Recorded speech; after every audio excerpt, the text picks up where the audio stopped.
demonstration, to picket, and to petition.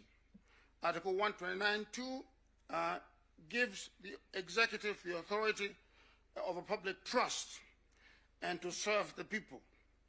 Article 131(2) provides for the duties of the presidency include those of national unity and the protection of the rights of the people and the rule of law.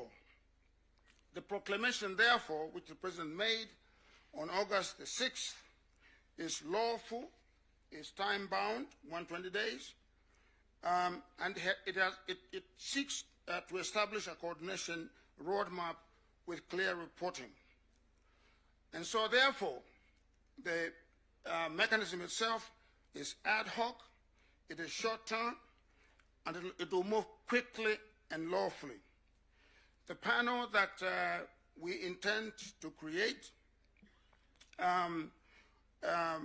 will recommend a victim compensation legal framework targeted at amendments to the Victims Protection Law, which right now is not operational and therefore is not viable for this particular effort that we are carrying out. We'll also be recommending a protest law be submitted to both houses to be codified so that we can be able to de-escalate the protests when they take place. The objective here will be that for the future protests should be safer and should be professionally managed so that the outcomes are different and not deadly to our people. As I mentioned earlier, the justification for this effort is a constitutional duty of a national unity of our country, as provided for in the provisions that I pointed out. But I also want to say that compensation for victims is just one pillar of justice. There are other pillars, like courts, where matters can be heard. Where verification warrants accountability, we shall be making referrals to the office of the ODPP to ensure that cases can be pursued in courts. This effort seeks to pursue a balanced recognition of harm to civilians and to officers. It does not assign any collective blame, and hence it is evidence-led and seeks to pursue a humane redress for the harms suffered. We've decided to pursue the period from January 1st, 2017 to July 31st, 2025. This period we think is long enough, but also short enough to be manageable. We think that compensation of victims is the best place to start this effort. It is because compensation is tangible, it is time-bound, and it is intended to unify our country. The panel that we seek to create will have the faces of Kenyans that all of you will be able to recognize and to see that they represent the face of the country. We will draw upon the Law Society of Kenya. We will draw from religious organizations. We will draw from civil society and from youth and women leaders. This panel itself will approve the framework for the compensation process. It will establish the eligibility criteria and the schedules to be followed, and will perform other acts related to compensation. We will be able to ensure in this process compliance with human rights norms and laws, and also adhere to public finance laws. As the President instructed us, our mandate is to deliver within 120 days. We'll also establish a technical team to work with us. And this technical team will draw from various institutions and organizations. Obviously, the Office of the Attorney General, the Executive Office of the President, the Ministry of the Interior, the Independent Policing Oversight Authority, the Kenya National Commission on Human Rights, and subject matter experts. All of these institutions and folks will form the backbone of our technical team. We shall also draw from psychology and trauma specialists, statisticians, data scientists, forensic experts, and record keepers and data protection individuals.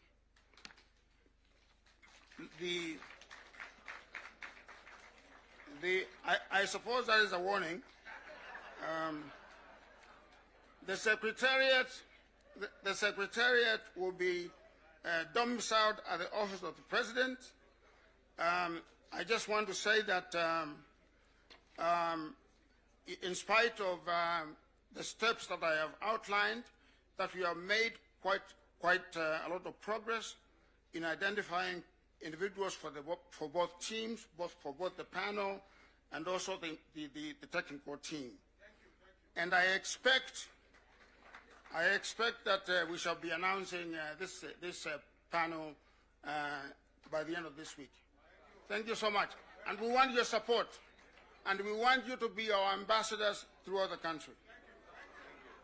Thank you very much. Prof. A hand of applause for Prof. and Daktari Agnezani. Professor? Prof.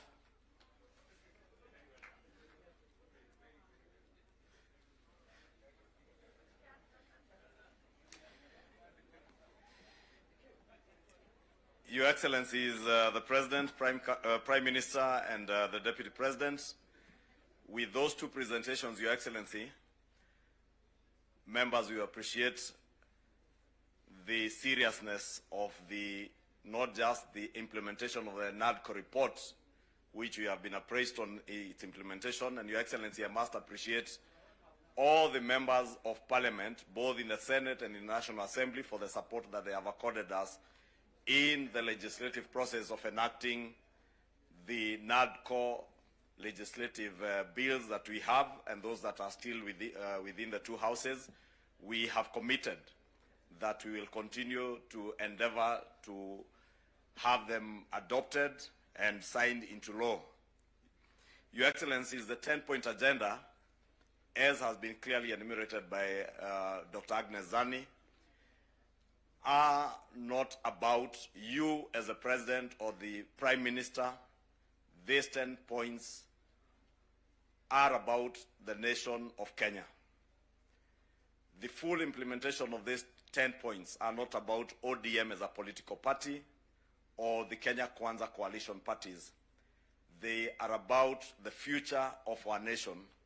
And therefore, as a parliamentary group, we want to commit, Your Excellencies, that we will continue to ensure that we extend the support that is needed by the Agnezani team and also to Professor Makau Mutua's team, because as Professor has alluded to, there will be legislative proposals that will come to the houses, as well as requests for budgetary support in the implementation of the work that these two important committees are doing. Therefore, Your Excellency, allow me to close at that point and to now, Your Excellency, before I invite the Deputy President,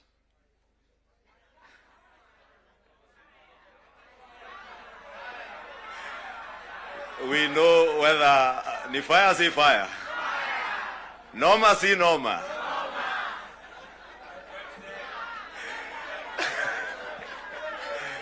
We want to hear whether the Deputy President, whether when he says ni fire si fire, ni noma si noma, whether he can earn himself a second term as the Deputy President, as usual, depending on what he says and how he engages with this House.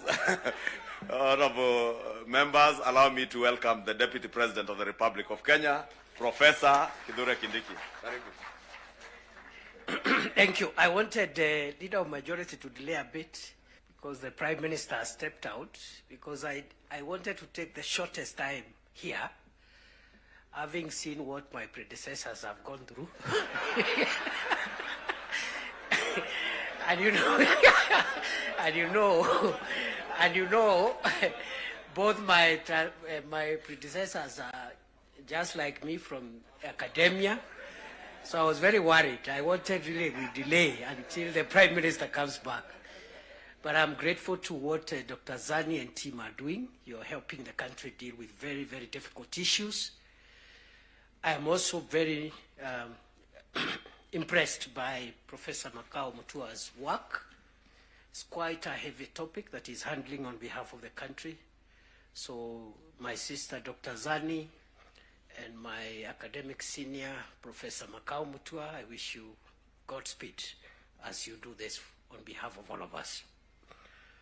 Your Excellency, the President, and Your Excellency, Prime Minister, and my colleagues, let me just say two things as we wait for the Prime Minister to come back and address us. The first one is, for the last 33 years, our country has revolved around majorly two political formations. And the difference in the political strength of those two major political formations has not been very big difference. We've been like that since we went into multi-party politics. So that you have a strong party winning, but even the opposition is fairly strong. What that means, therefore, is that our country, like all democracies, requires bipartisan consensus building, especially to deal with serious and heavy national issues and national challenges. I like what my mono in school and the leader of the National Assembly minority side, Junaid said, my distinguished mono. He said that bipartisanship, oh, he's back. I was just praising you, Junaid.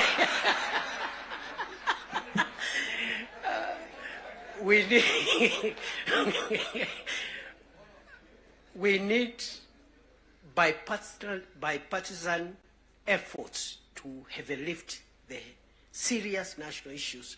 You've seen them in the 10-point agenda. The fight against corruption, the fight against ethnic bias, the fight against all these vices.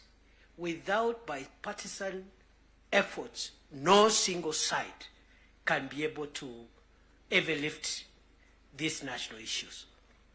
So let us not underestimate what the leadership of the UDA through President Ruto, the leadership of ODM through His Excellency Raila Odinga has helped us to achieve as a nation.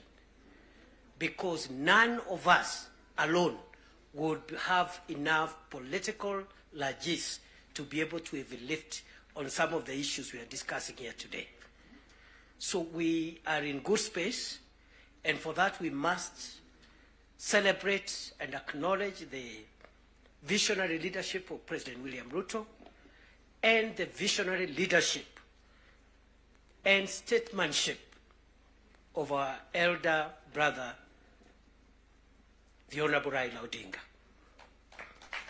Going forward, those of us who are younger politicians, we should pick lessons from these two leaders. Because there's a lot of excitement by many people who are in the political space, and they think leading the country or managing the country's affairs is a small issue. And some of the characters running up and down around, if they are given this nation to manage even for a day, the country will sink because they don't have enough wisdom and enough foresight to be able to manage the complex society that is Kenya. So, Prime Minister, we appreciate your leadership, your vision, and you've been able to show us, those of us who are younger politicians, that elections and politics should not undermine the collective interest, stability, and progress of our nation.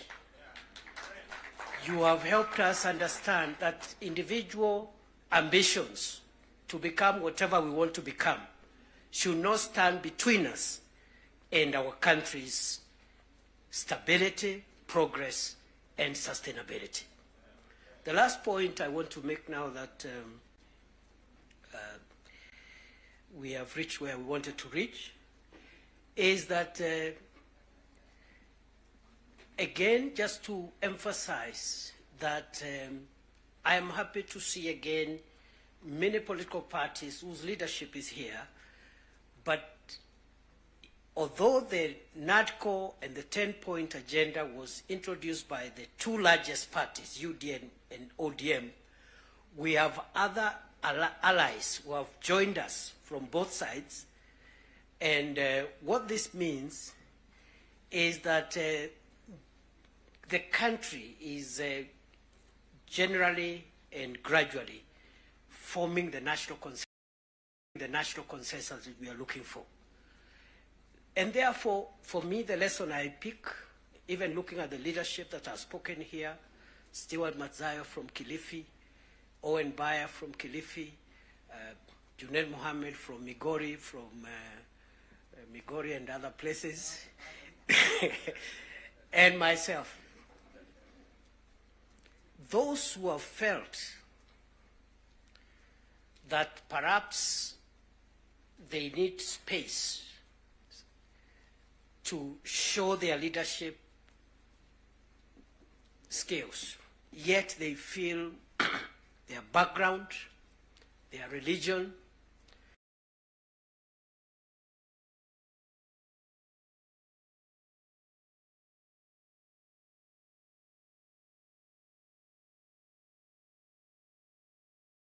their ethnicity disadvantages them. Perhaps in a large national party, to realize your dream, your potential, and your skills to be tapped than other national party, to realize your dream, your potential, and your skills to be tapped than otherwise. And therefore, going forward, as we form coalitions and build our respective parties, let us look towards building national parties as opposed to sectarian parties, because that is where the future of a nation is best assured. So, on that basis, I want to end there, because I saw my colleagues got, I don't know who got no term.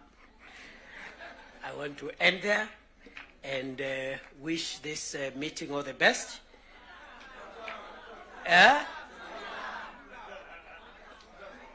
All right. Now, because our leaders are here, after the formal event is over, I'll remain behind, and then we'll also test a few slogans after that. With those many remarks, let me take this opportunity with a lot of respect to request our elder brother, our statesman, the leader of ODM, Your Excellency Raila Odinga, please come and address us. Wapi makofi ya baba jameni? Baba ni fire si fire.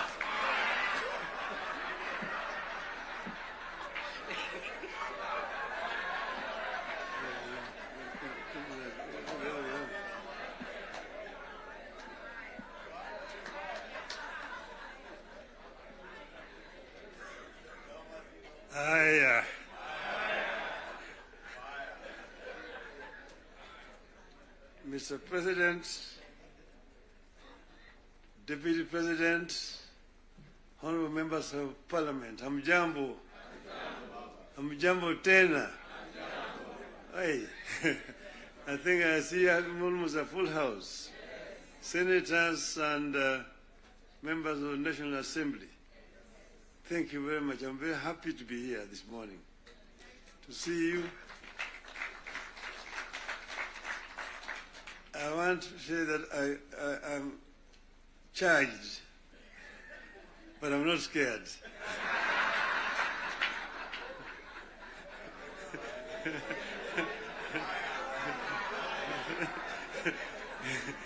know, I've been a member of Parliament for this constituency for 20 years. And I used to meet with members of Parliament. I was a Prime Minister. And every Wednesday was a Prime Minister's question time in Parliament. I used to be harassed a lot by members of Parliament. And that's why I'm not scared. But let me begin to say that none of us thought a day would come when protagonists just a year ago would get together to chart a joint way forward for this country. How did we find ourselves together, and why are we here today? One, in life of a nation, there comes a time when danger knocks on the door. It happened in the U.S.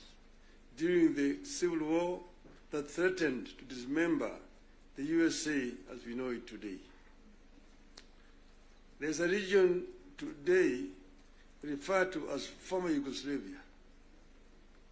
Yugoslavia existed as a country between 1918 and 1992. Then it fell apart into several countries, including Croatia, Montenegro, Serbia, Slovenia, Bosnia, and Macedonia. The former president of Yugoslavia, the late General Joseph Broz Tito, used to say jokingly that I am the glue that is holding this fragile nation called Yugoslavia together. And if I depart, it may disintegrate in several small nations. And true to his prophecy, this happened today. There's no Yugoslavia. Closer to home here next door is Somalia. In 1991, we were here when Siad Barre was forced to run out into exile where he died. Look at Somalia today. So there are several examples that exist around the world. As leaders, we are supposed to scan the horizon, spot the danger, and act to subvert that danger. In 2024, the last year, we understood that the dark clouds that were gathering over Kenya could have been exciting, but they could also mark the end of Kenya. We decided that it is better to have an imperfect country that is struggling to mend its ways than to have a collapsed one.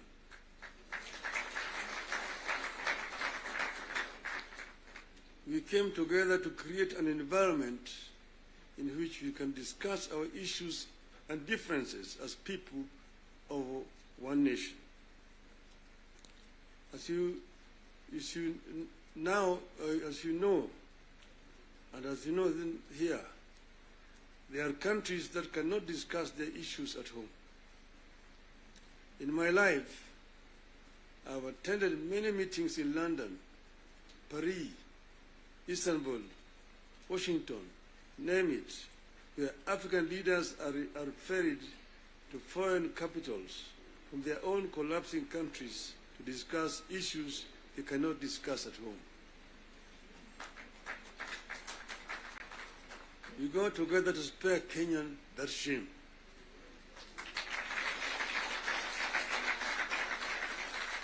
Our object was and remains one, as one U.S. Senator called it, our country, our whole country, and nothing but our country.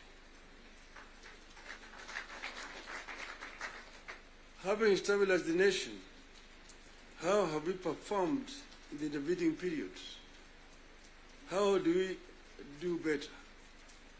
How do we move forward in a way that respects the people of Kenya and that shows that we are alive to the circumstances that triggered our coming together and that we are acting on them? That is our object today. And that is why we are here today. We met and we decided that we needed to have, for the first time, a joint parliamentary group meeting. We could now discuss with our members of parliament. It's over 2 months ago, I had an opportunity to discuss in this very same place here with the members of the executive. They came here and actually came with the blueprint of the performance, what they had done up to that time, and what they were intended to continue doing going forward. And I was very candid with them in my discussions with them. And I told them where I thought they were not doing right and what I thought they should be doing rightly. So as always, I'm always very candid indeed. Today, I'm meeting the members of the legislature. As you know, we have got 3 very important institutions: the executive, legislature, the judiciary. And I'm hoping that in not very far away from today, I will have opportunity to talk to the judiciary as well. So I'm going to be very candid with you people. To talk to you as a former member of parliament. Yes, the leader, Kimani Ichung'wah, referred to the constitution and told me the issues like NGF and and Senate oversight in the counties is in the constitution. I want him to cite to me the section of that constitution that he's referring to. Because as you know, I was very involved with the constitution, making constitution of this country. And at another time, I would want to bring Professor Yashpal Gai, who was the leader of that constitution making. And we went through very many issues. We had committees in the Bomas of Kenya dealing with various segments of that constitution. The executive was one. Legislature is another one. Judiciary is another one. Devolution, other committee.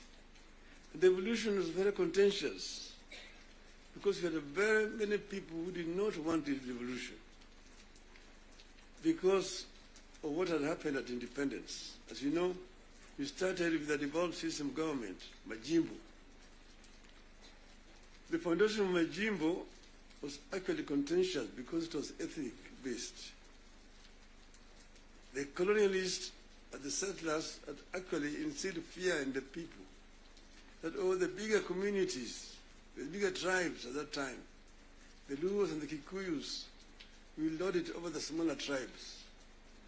And thus the smaller tribes need to safeguard themselves by creating regions and powers so that they can be able to be protected. That was the basis of Majimbo. And it was a very lengthy discussion at Lancaster House. So Kanu accepted Majimbo in London, but with the understanding that they would change it after the independence. So after independence, Kanu actually started to frustrate Majimbo by not remitting funds to the regional governments. I want to refer you to the Hansard in the Bunge. There's a motion that was moved by the then leader of opposition at that time, the late Ronald Ngala, of censorship of the Prime Minister, Mr. Jomo Kenyatta, because he had refused to release funds to the regional governments. You need to read that debate. Ngala moved it, it was seconded by Masini Muliro, who was the deputy leader of the opposition.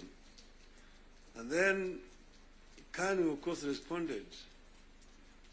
First Jaramogi Oginga Odinga, and then Tom Mboya responded to that motion. The motion was defeated, but that debate actually is very historical. And I want to refer you to it. Go and read what it said. Eventually, Kadi, of course, had to fold up and dissolve, and then eventually Majimbo was also dissolved through a constitutional amendment. And then what happened was what? They created a Ministry of Local Government, which was given a lot of powers, Ministry of Local Government. So the Minister of Local Government became an executive minister, just like a Minister for Finance under that constitution at that time. Now they were county councils down there that we capped 265. But then they could not do anything without authority in writing for the Minister of Local Government. So we had all these documents when we were there at Bomas. But then we said we wanted to give more autonomy to the counties so that service delivery could be better improved. We came up with regions at Bomas of Kenya. But there are people who really opposed devolution. The chairman of devolution in Bomas was called Dr. ODM-Kenya. He addressed the audience at Bomas, and by the time he finished talking, everybody said that man should be the chairman of that committee, and became the chairman of the committee. And he conducted the matter so well and so effectively that he became a marked person. What did they do to him? In broad daylight, around 11 o'clock, on Ngong Road there, off Ngong Road, in his residence, they sent assassins. And in the presence of his children, they shot him and killed him. The assassins of Mumbai were arrested. Eventually, they were released. So I just want you to know that the revolution has got very many people and very powerful people in this country today. Then, after that, because you know that ODM is a product of constitution making. And one of the founding members of ODM is sitting here with you. The other one is the former president, who is a member, and quite a number. We are going to have the 20 years of ODM in October, and all the founding members are going to be invited.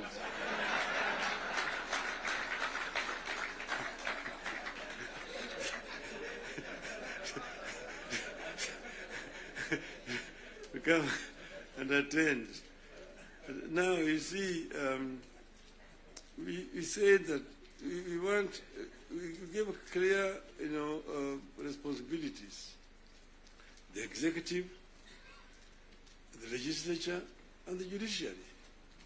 And the legislature is supposed to make laws that the executive uses to run the country.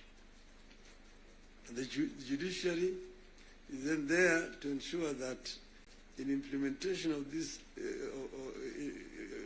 laws, the executive is not overreaching or violating the law, the constitution. But then, so the work of Parliament is representation, legislation, and oversight. Very clear, it's written there in the Constitution.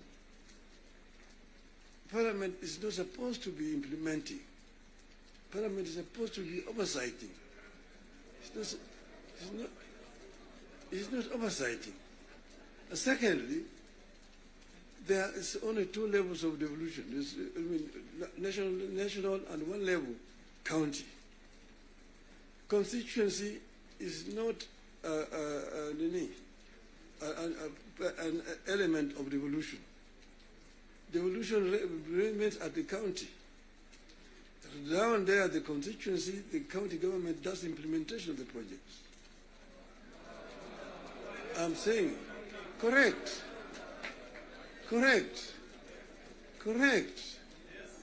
Down at the constituency, it's the county government.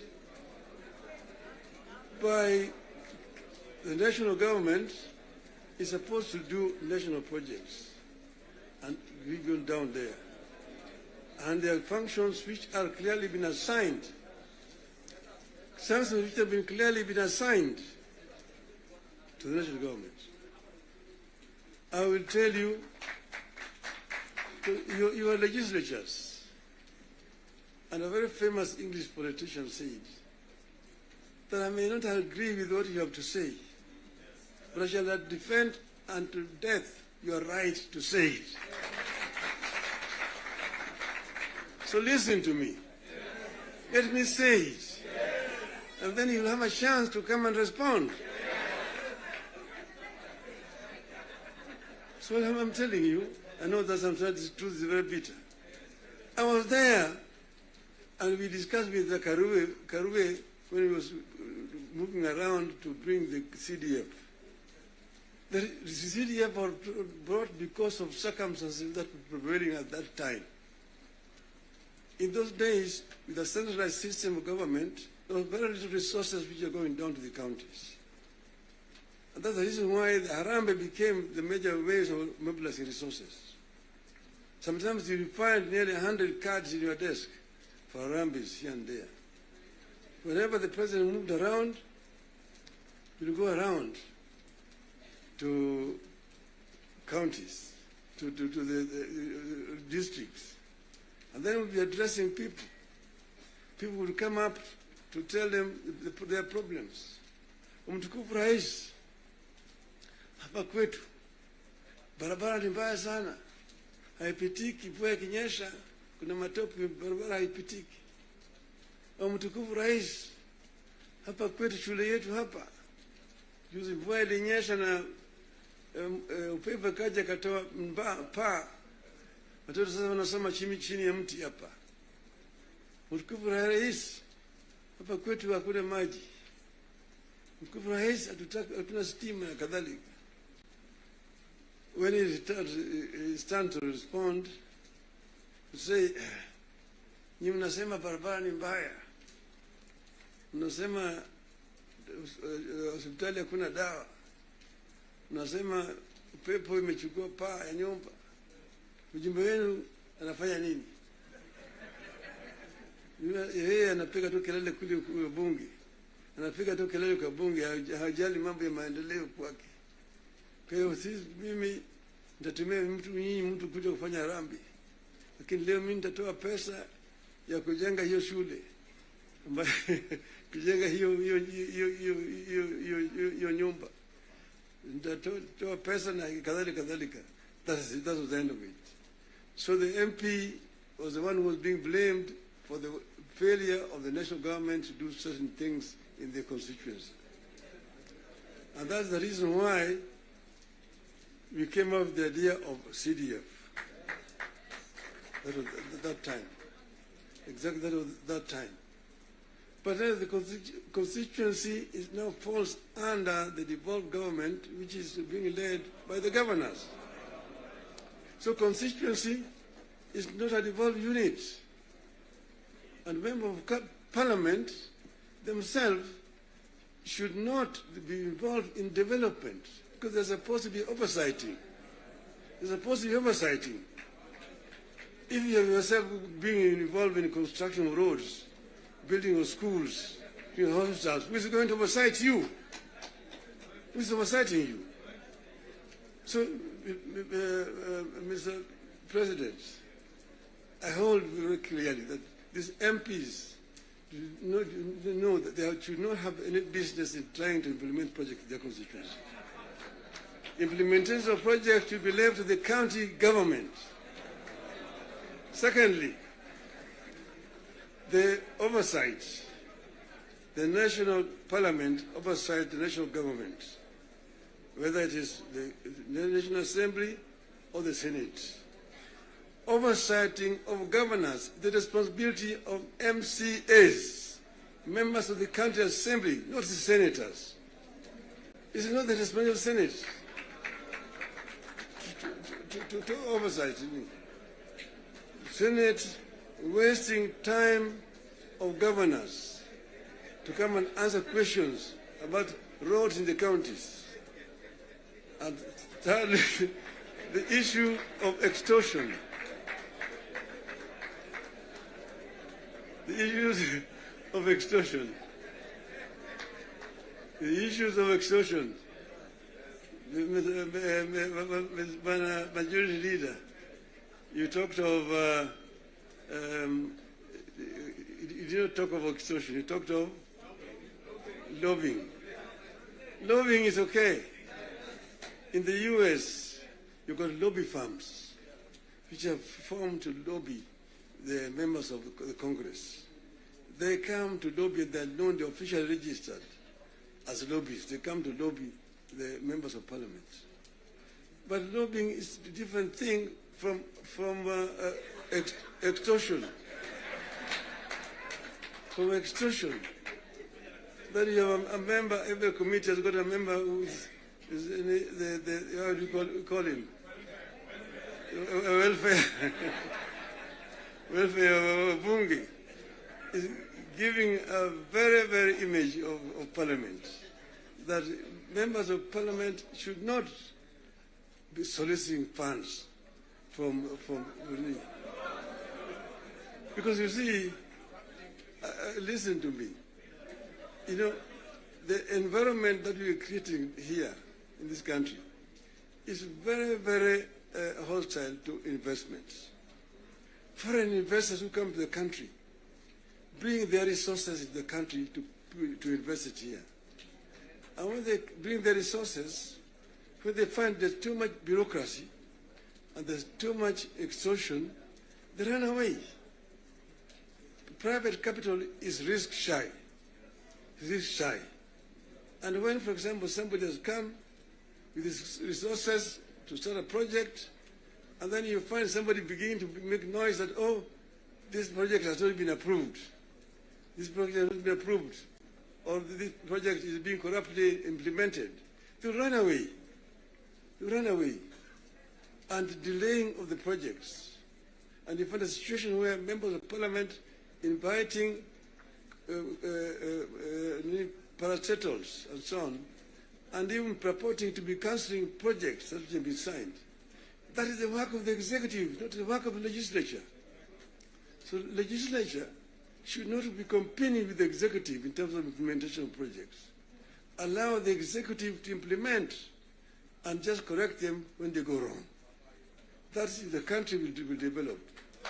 Create a healthy environment for implementation of projects in the country. Then this country will develop. I know I'm being too honest with you people.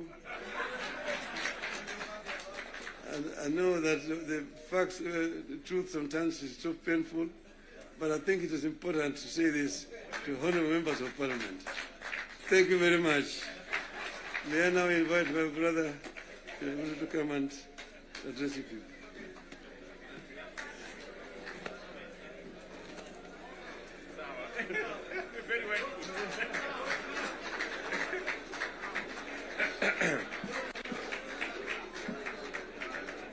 Thank you very much, the Right Honourable Prime Minister Raila Odinga.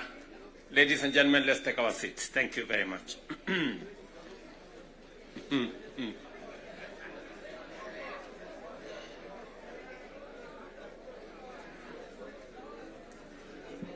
Now, honourable members, let me join the Right Honourable Raila Odinga and all the leaders who have spoken before me to welcome all of you to this very important first ever parliamentary group meeting that brings the two major coalitions together today here in Karen. Karibuni sana.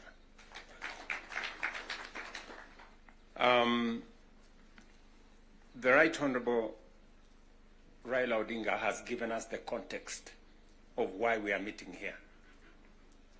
I really would want to add not so much, because he has ably contextualized why we are meeting here today.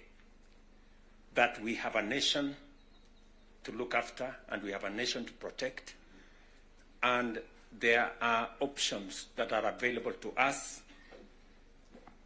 and I think we chose to protect the nation called Kenya by our coming together. And so I want to commend both the Right Honorable Raila Odinga and the ODM party,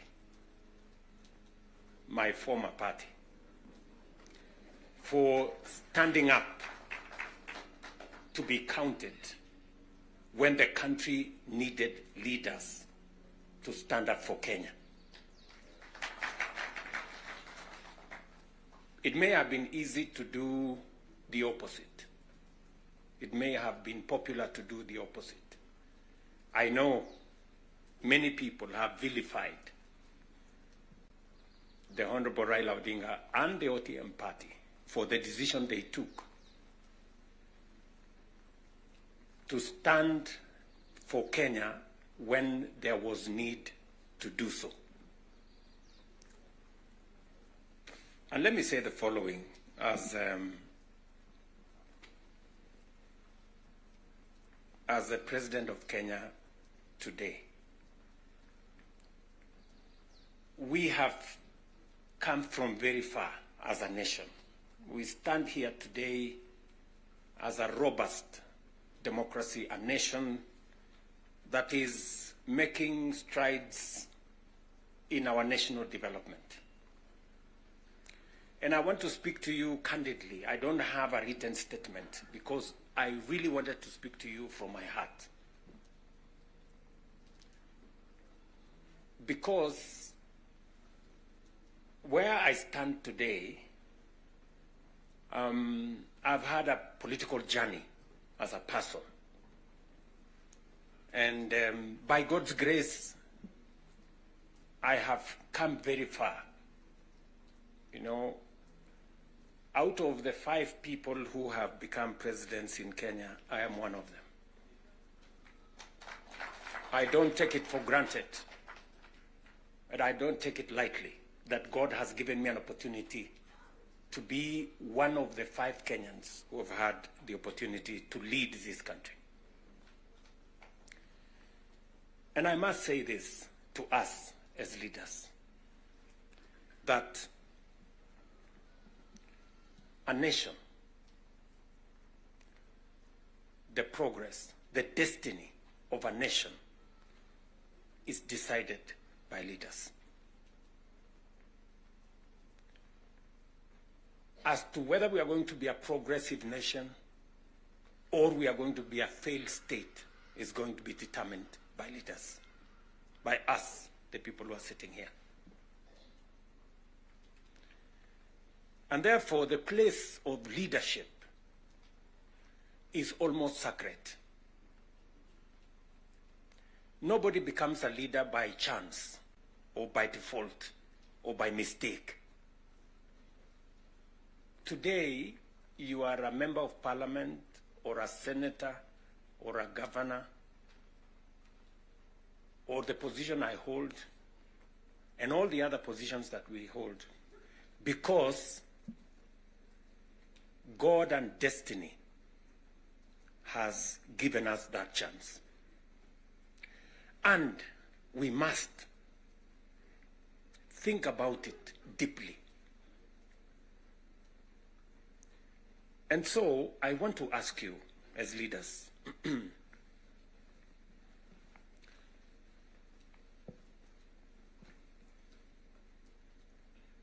the Honorable Prime Minister has given us a history of countries.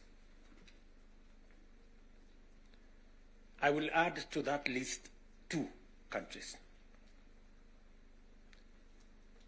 Singapore and Kenya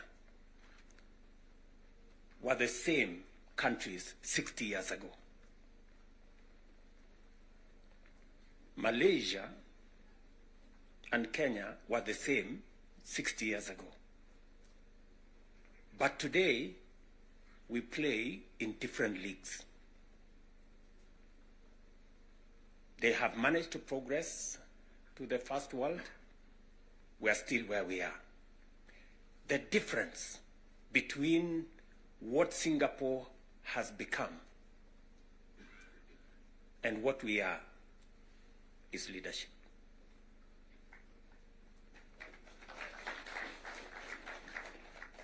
And that is the place, ladies and gentlemen, we occupy today.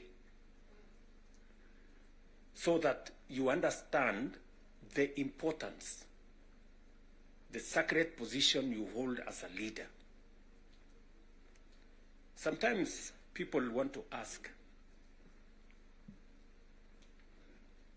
how do people who live in different houses, they have their own lives to pursue, but they wake up one morning on an election day and they go one after the other to 10,000, to 20,000, to 50,000 and elect you? You are not special, but it is a moment that God has given us as leaders. And therefore, we must do whatever we are doing, knowing very well that we have a heavy, almost sacred responsibility to the people we lead and to the nation of Kenya.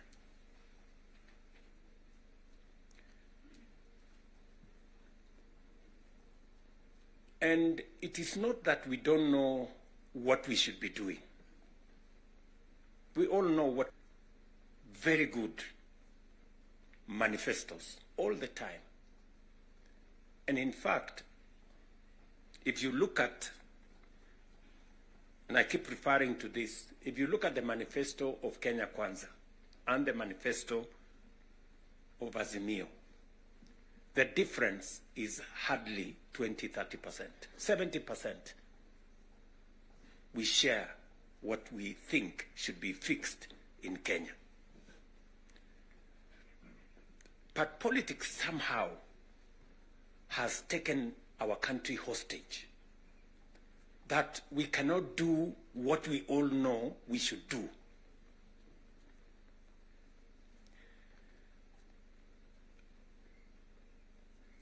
I have said that the difficulties that I face today as a president in Kenya are self-imposed.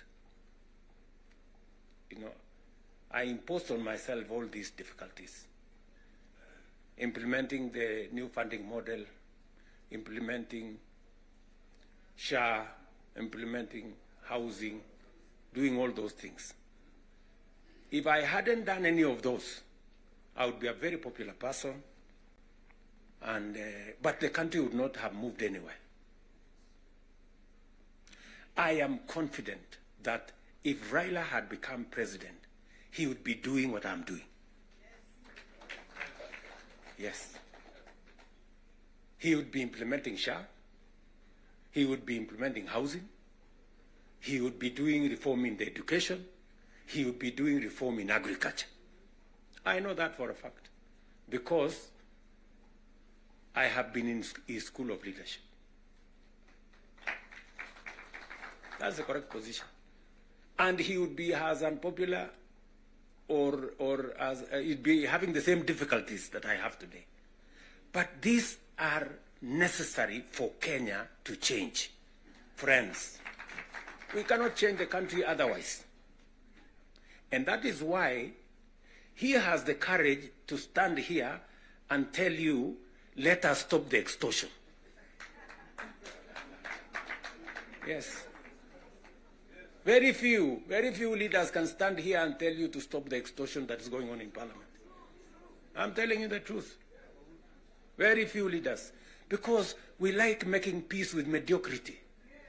Oh, and trying to explain things that we shouldn't be explaining. Now let me ask you, friends, we are all friends here. Yeah, we are one team. or so I guess. This fellow who is called chairman of welfare in committees, what is their job? What is their job? Extortion, that's it. And that is what Prime Minister is saying. You know? You know, what is Sokohuru? What is Sokohuru? Tell me, what is, you know Sokohuru?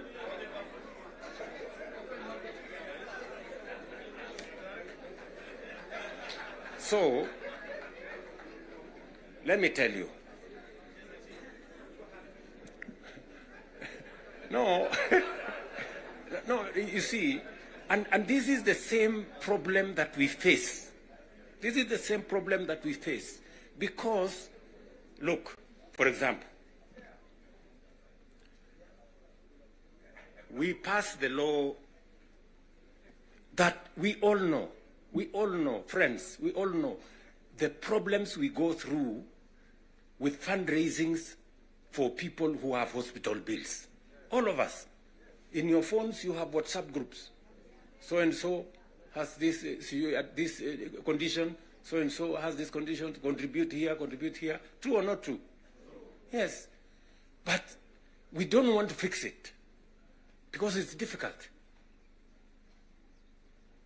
But I must commend you. I must commend the members of National Assembly and Senate because you took the courage and passed the bills that today is beginning to solve the problem of health in Kenya. It may not happen instantly, but you, all of you, can now see that there is a possibility that we can sort out the challenge of health and health delivery in Kenya. But because we had to be bold, you know, we had to be bold and make the necessary decisions. Today, we are dealing with the crooked hospitals and health professionals who still want to steal from SHA and to steal from our health provision. And we will go after them and we will deal with them. So, what am I saying? I am saying the following. If we have to change Kenya, my friends, we have a historic opportunity today with this broad-based government, we have a historic opportunity to unleash the full potential of Kenya. We all believe, I do, that Kenya is a very great country, this country of ours. There is absolutely no reason why Kenya is not like Singapore. We have what it takes. Let me repeat. We have what it takes to measure up to the countries in the first world. Yes, we do. Yes, we do. But we are playing in the wrong league because leadership, me and you, are refusing to stand up to what this country needs. I really want to persuade you guys. I really want to persuade you friends. Yeah? This is not about William Ruto. I am here today, I will not be there tomorrow. This is not about Raila Odinga. Right? It's about the country called Kenya, where today we have the privilege to be the leaders, to be the decision makers, to decide which way Kenya. It is us who are seated here. It is us. And we have the historic opportunity to make this country what we have always wanted it to be, but it has not been. As I have said, the same way Raila Odinga can stand here and tell you we must stop the wrongs, I have also said that I am ready to pay whatever price to make this country change. Yes, we must change this nation. And we can do it. Look, housing was part of our conversation for the last 30 years. Yes, we've always talked about housing and how important it is and how it is going to create jobs, how it is going to stop land fragmentation, how it's going to allow us to produce, to save land that is meant for food, how we are going to have decent housing, how we are going to reduce on slums, how we are going to have decent livelihoods. We've always said that. The Right Honorable Raila Odinga tried with the first slum upgrading projects. We started there. The housing levy, go and read the Azimio Manifesto. Read the Kenya Kwanza Manifesto. It is there. It is there in both manifestos. We now are seated here and we have the opportunity to implement what was in the Azimio Manifesto and what was in the Kenya Kwanza Manifesto. Friends, why don't we just do it? Why don't we just do it? We will do it? Yes. Let us just build out and look. You can see for yourselves how transformational it is. Today, using the housing levy, we are not only doing housing, we are doing markets, we are doing hostels. And I promise you, what you see in Mukuru, what you see in Kisumu, because I have been there with Baba here, what you see in Eldoret, what you see in Nakuru, what you see in Kiambu here, what you see in almost every part of Kenya, is just housing implemented for 2 years. And you can already see the kind of impact it is having, the number of jobs it is creating, the way it is bringing change in our towns and cities. Friends, if we were to do this for 10 years, if we were to do this for 20 years, and this is a project that has been delayed, we are supposed to have done this 30 years ago. Tell me, if housing was implemented 30 years ago, how Kenya would be looking today. We wouldn't be different from Singapore. We may have started late, but we now have a chance to do it. I want to ask you, I want to request you for us to come together. And we are not coming together so that any one of us can get anything. We are coming together so that we can transform this country. And it is possible in our lifetime to change Kenya. In our lifetime. We now have maybe 350,000 young people working in that space. We could double that to 700 in the next 2-3 months. We could scale up that to 1 million by next year. And we can energize the transformation of our country. That is why we are sitting here. That is why Baba and I have called this PG. Baba has told you we are here for Kenya. I am buttressing what we are saying, what he is saying, by telling you what we can achieve together. What we can do in our agricultural transformation. If it was not for the broad-based, for example, we wouldn't have had the kind of change that is required in our sugar sector. And I want to tell you, watch this space. In just 2 or maximum 3 years, Kenya will be a net exporter of sugar.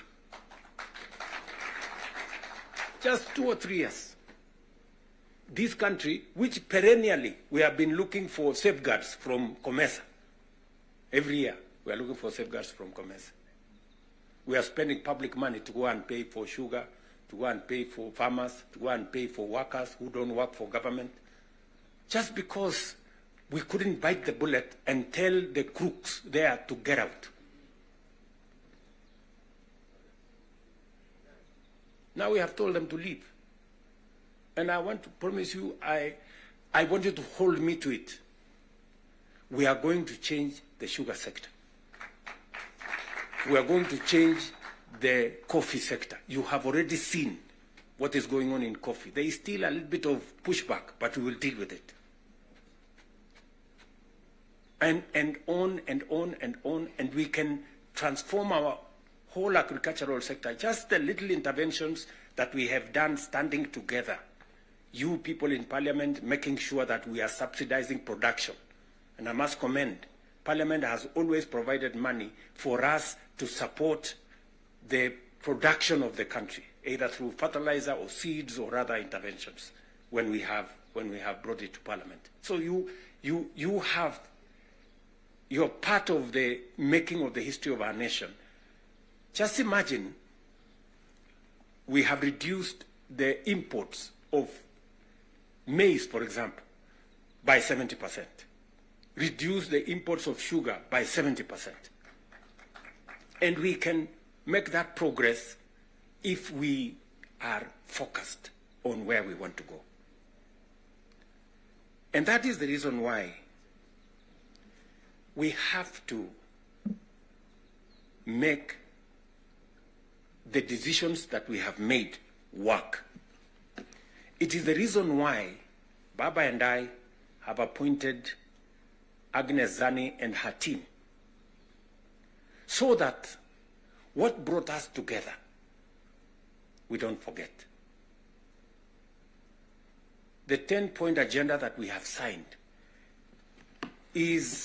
buttresses what is actually in our manifestos. The NADCO report, we all know what it is supposed to achieve.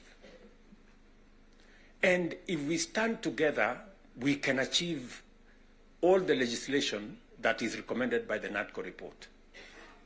Parliament has what it takes, to do this. For Kenya, we can do it. And I want to persuade this PG to work with us and for all of us to be committed to this exercise.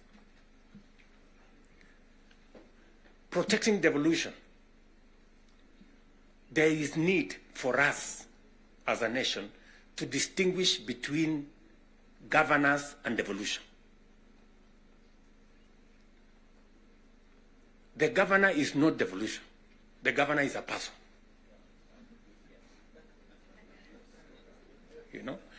Devolution is about the people. It is not about the governor. And we can deal with the governor without disrupting devolution, if there is need to. But what is sacrosanct, what is constitutional, is that we must get local people, development, to be at a local level as much as is practically possible. I agree with the Right Honorable Raila Odinga, because I was in Parliament when NGCDF was passed. And the principle was right, because there wasn't any meaningful resources getting to the grassroots. And the big push for devolution in the constitution-making process was 3 principles: making sure that resources get to the grassroots, making sure that there is representation at the grassroots, and making sure that accountability is also at the grassroots. So we need a conversation. There are legitimate concerns on how resources are being spent at the counties. There is. We cannot also run away. There is legitimate concern. Let me ask, for example, the latest Sokohuru in the Senate.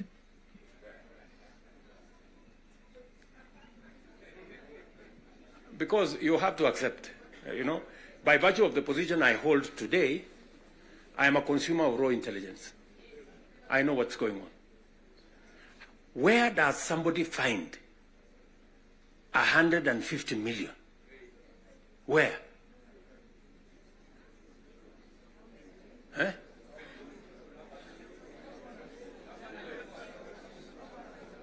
Is that his money? That is money that belongs to the county. Is that correct or not correct? Yes. Let me ask you, members of parliament who are seated here. Do you, for example, know, do you, for example, know that a few members of your committee collected 10 million shillings so that you could pass that law on anti-money laundering? Did you get the money? No.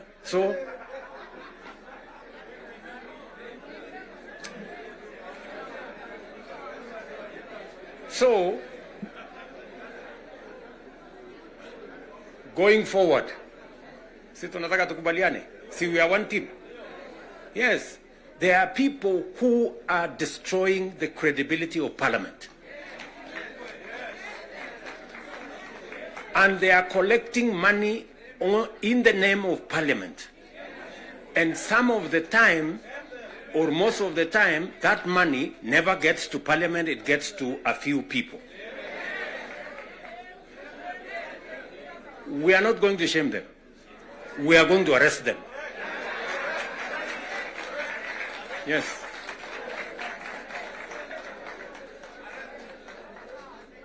Do we agree? Do we agree? Yes, whoever is giving and whoever is being given and whoever is doing whatever it is, we sort them out. Because the reality, friends, the reality is that there is a problem. And we all know here, tukitaka tu kusema ukweli, there is a problem. And unless we sort it out, we are going to destroy our nation. We are going to destroy this nation unless we sort it out. And we must be as candid to ourselves here as we are candid in implementing what is transformational for Kenya. Tunaelewana? Now, let me say this. We must make sure that we get resources to the grassroots. But we also must make sure that the resources that get to the grassroots is used for the people, not other ways. And so we must do for the national government as well. In our 10-point agenda, we have discussed about the young people of our nation and how we need to protect their livelihoods. I want to ask the leadership seated here today, members, I want to persuade you. We have a robust program. We have, I think, close to 8 or 9 different programs targeting our young people and how we can meaningfully engage them in employment and other interventions that benefit the young people of our nation. I will say this. We spend close to 650 billion shillings every year in education, making sure that our young people go through primary school, ECD, primary school, junior school, secondary school, TVETs, and universities. We must equally have clarity in how these 650 billion shillings we spend every year, at the end of the day, how do we recover that money by making sure that our young people become a resource for the development of our nation instead of being a problem to our nation? We must do that. And there are 6, 7 interventions that have gone through Parliament. Housing is one of them. Export of labor is another one. Digital jobs, and every member of Parliament here, especially of the National Assembly, you have resources to do ICT hubs. I remember discussing with Sirma there, chairman of NGCDF. I remember discussing with Kiarie, the chairman of ICT. And if there are any issues that concern, sometimes maybe we have a problem with resources, Mbadi is here. He knows that if there are resources that needs to be made available, is for us to provide interventions for young people to get an opportunity to work. You know very well that we can create hundreds of thousands of jobs in the digital space. You are aware of what we are doing in Nyota. You are aware of what we are doing in KJet. And if you don't, we should be able to explain to you so that you become part of the people, because you speak to hundreds of thousands of people every weekend, every day, as you go about your responsibilities, how they can tap into these opportunities and create livelihoods for the young people of our country so that they too can make a contribution towards making Kenya what we all want it to be. And I can continue, and I can continue on all the other aspects that we have worked on. We agreed that we must have a conversation on national debt because it has the potential to threaten our development. It is the reason why my good friend Mbadi and I have been in many different places, and we have done the most that we could to contain the issue of debt. We have gone out of our way to look for alternative sources of funding so that we don't always go to borrow. We have gone the route of securitization. We've gone to borrow. We have gone the route of securitization. We've gone the route of privatization. We've gone the route of private-public partnerships. You know very well that we will be starting the construction of the road all the way to Mau Summit from here, Ironi. We are not going to be spending any debt money from government. The road is going to be built on private-public partnership. You know very well that we are going to begin the railway going all the way from Naivasha to Kisumu all the way to Malaba. We are not going to be spending money from debt like we did with the first section of the railway. We are going to be using public-private partnership to do that road. And many others that we have, we are thinking outside the box so that we can craft alternative mechanisms of delivering on public infrastructure or public goods without necessarily endangering the country with national debt. So we are working at it. It is part of the recommendation of the 10-point agenda that we must deal with. And we are seized with that matter. We will be giving, Mbadi and company will be giving a report to Zani's committee on what practical steps are we making to respond to the issues in the 10-point agenda. What are we doing about the young people?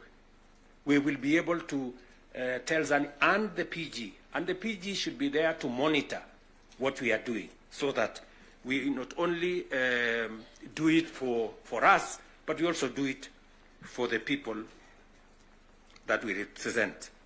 And finally, because I do not want to belabor the point, I said we have a historic opportunity. It is not always that protagonists come together to look at the greater interests of the country. But God has given us this opportunity. And I must commend Baba here, because very few leaders have the courage and the mettle to withstand criticism and stand for the nation. Very few people. Very few people. Many people look for what is convenient, what is popular, even if it is wrong, and they want to pander to it. But when a nation's destiny is at stake, you need statesmen, you need people who have the courage to put Kenya first and everything else secondary. So, what am I saying in conclusion? I am saying Zani and team have a job to do. They will be briefing Right Honorable Raila Odinga and myself on what needs to be done. We will be able then to guide what will be happening, what the executive need to do, what the legislature, the role the legislature need to play, and the role others may need to play. And as we do that, we will need another opportunity to be granular.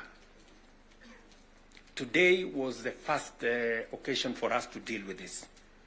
But down the road, we need to bring the members of the executive, at least the ministers, to come so that we can have a meeting of minds between the executive and the legislature on matters that are of national importance. Further down the road, we may need that engagement. Maybe not in a sitting like this. Maybe we can organize a retreat for 2 or 3 days so that the questions I see members of parliament asking on some of the programs, we can fully understand the import of the programs we are running, what they are meant to achieve, the transformation that is supposed to happen, and how we position ourselves to make sure that we provide the push necessary for that transformation to happen. Again, focusing on the greater picture, the bigger picture of our nation. So, ladies and gentlemen, I want to say thank you very much for coming for this session. I know we will listen to you by way of feedback on some of the things that you want us to respond to. We are here because we are one team and we want to succeed together. And we want to make sure that none of us is left behind. Are we together? So, mimi nimesema asante sana. If there are any questions directed to me, I will be willing and ready to answer. If there are some directed to any one of us here, we will be able to answer.